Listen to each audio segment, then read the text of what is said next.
سمحت لو سمحت نعم نعم. ممكن تشغلني معاك بس معلش. يا عم شغالك معايا ايه بس؟ هو احنا لاقيين شغل اساسا.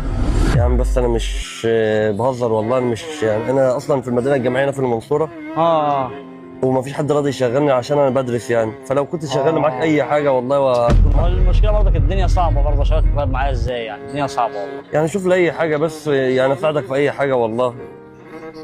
انا اصلا والله يعني مش أنا عارف لو والله. شغل شغال باليوميه مثلا ايه. والله لو في هقول لك ماشي، لكن والله ما في اليومين دول الدنيا لطشه.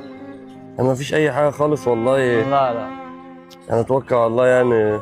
تسلم يا عم والله، ما عارف اقول لك ايه. طب خد دي معاك، خليها معايا. دي ايه يا عم؟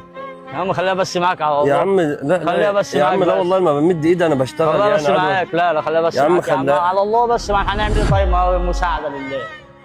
يا عم الله يبارك لك والله، انا ما عارف اقول لك ايه. طب شوف لي اي يعني، خلي فلوسك معاك، خلي لا فلوسك لا. معاك بس، ونشوف لي اي حاجه. يعني لو تعرف حد هو لو تبعك، في ماشي هقول لك والله، لو في ماشي. لو تعرف حد تبعك مثلا او كده. يا عم بعد عليا طيب، نشوف لك حد ولا حاجه وبعد عليا. الله يبارك لك يا عم. وانت اصلا هنا من المنصوره ولا؟ لا انا هنا قاعد هنا من الشرقيه اساسا. الله يبارك لك يا عم، اجدع ناس الناس الله الشرقيه. يخليك. الله يخليك. يعني مسامح في ال 50 جنيه دي، اخدها انا اتوقع. مسامح فيها الله يبارك لك يا عم. مسامح فيها. طب انا عايز اقول لك حاجه على قبل ما امشي يعني، بس قول بامانه طيب. ما تتضايق مني. هو اسم الكلام ايه الاول بس؟ احمد. عشت الاسامي يا عم احمد، والله انت راجل وشك الله بخير يخليك. كده، الله يبارك الله لك. يخليك. انت ساعدتني ليه؟ كان ممكن تقول لي توكل على الله يعني معلش اللي بيساعد كل ربنا، ربنا بيرزق. يعني بس برضك انت يعني مثلا شغال على ربنا ايدك مثلا موجود. يوم يوم او يوم ما فيش يعني ربك بيسهل. والدنيا ضيقه يعني. اهو ربك بيسهلها، هنعمل ايه؟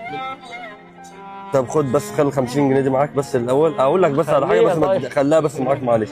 خليها طيب. يا عم بس خلي لك خليها الفلوس، طيب. خلي لك الفلوس بس بتاعتك. انا عايز اقول لك على حاجه. قول. انت شايف الشنطه اللي انا لابسها طبعا؟ اه الشنطه دي فيها حاجه زي زرار كده، صور كل اللي حصل ده، الكاميرا اللي هي الصغيره دي. اه احنا بنعمل تجارب في الشارع كده، وبنعمل حاجات اجتماعيه. وانت فاهم. يعني اثبتت لنا المصريين جدعان. الله يخليك.